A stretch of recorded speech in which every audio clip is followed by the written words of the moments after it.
Já parou para pensar no cuanto a busca por aceitaxao pode nos afastar da verdade? Hoxe, vamos entrar en un tema crucial e moito actual. O surgimento de falsos líderes espirituais e o impacto que iso pode ter na fe colectiva.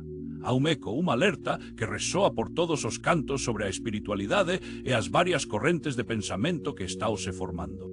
Cada vez máis estamos vendo figuras que, se considerarmos como Atensao, poden nao representar a verdade que moitos desexan seguir un deses nomes que ten chamado a Atensao e acentuada Abdulla Hasem. Ele emergiu de forma arrojada, proclamándose herdeiro de varias tradições religiosas.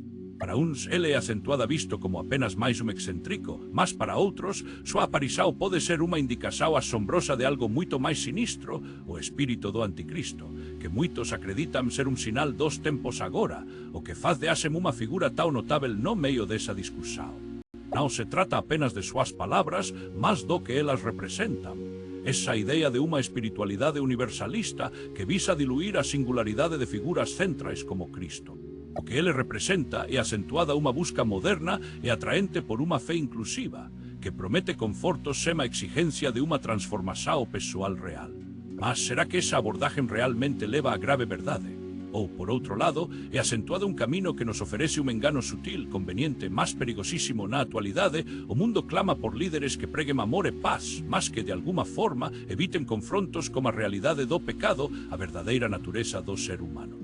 Esa sede por aceitaxao cría un solo fértil para o surgimento de salvadores falsos, aqueles que ofrecen unha espiritualidade máis palatável, mas que se afasta da mensaje transformadora que a cruz trouxe. O que estamos vendo nao é acentuada meramente un evento isolado. O surgimento de figuras como Hasem é acentuada parte de un fenomeno moito máis amplo, a apostasia. Esta palabra pode soar forte, mas descreve precisamente o afastamento da fe genuína e a substituição da sa doutrina por ensinamentos agradáveis que, infelizmente, non oferecen salvação. E así, gradualmente, comezamos a testemunar a emergencia de unha nova religión global que promete unidade, mas que na verdade rejeita a exclusividade de Cristo. Esa fe diluída se apresenta como un camino máis espaçoso e confortável en contraste con a porta estreita, que, segundo moitos ensinamentos, representa o verdadeiro camino, mas non podemos ignorar que o espírito do anticristo já está emasao entre nós. Ele molda valores, relativiza verdades e se infiltra nas crenzas de maneira tão disfarçada que moitos non o perceben. Ele non nega abertamente a Deus. Ao invés disso, oferece alternativas espirituais que tiran a centralidade de Cristo, apresentando filosofias que seducen a moitos e aquí está a grande que está. A cegueira espiritual se torna unha realidade. Ese engano cría unha incapacidade de discernir a verdade, mesmo cando ela está ben a grave frente de nós solos. Esa falta de discernimento provén, moitas veces, da rexeixao do amor pela verdade e de unha busca por un evangelho que non nos desafia a confrontar nosos erros e a nosa natureza pecaminosa, dot cada paso que damos en direxao a grave relativizaxao da verdade e a grave aceitaxao de falsos líderes está. En última análise, contribuindo para a construxao do trono do anticristo. A adoraxao a ese impostor non será imposta a través da forza. Ao contrario, será o resultado de un proceso de seduxao que ocorre lentamente, gradativamente. Iso nos leva a un chamado quase urgente a grave vigilancia diante de tudo iso. A necesidade de permanecermos firmes na fe, como guardióes da verdade, se torna cada vez máis crítica.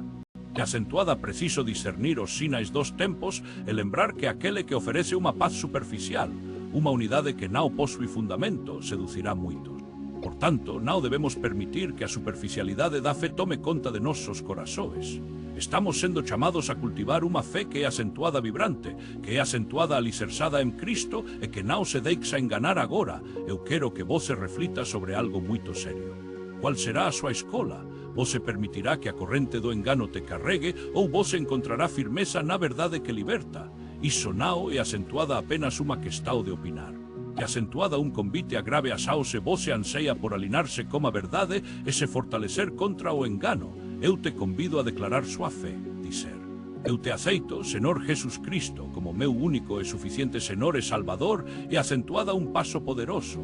E non se esqueza, compartilar esa mensaje pode ser o que moitos precisan para acordar e perceber a verdade. A promesa do retorno de Cristo permanece como nosa esperanza.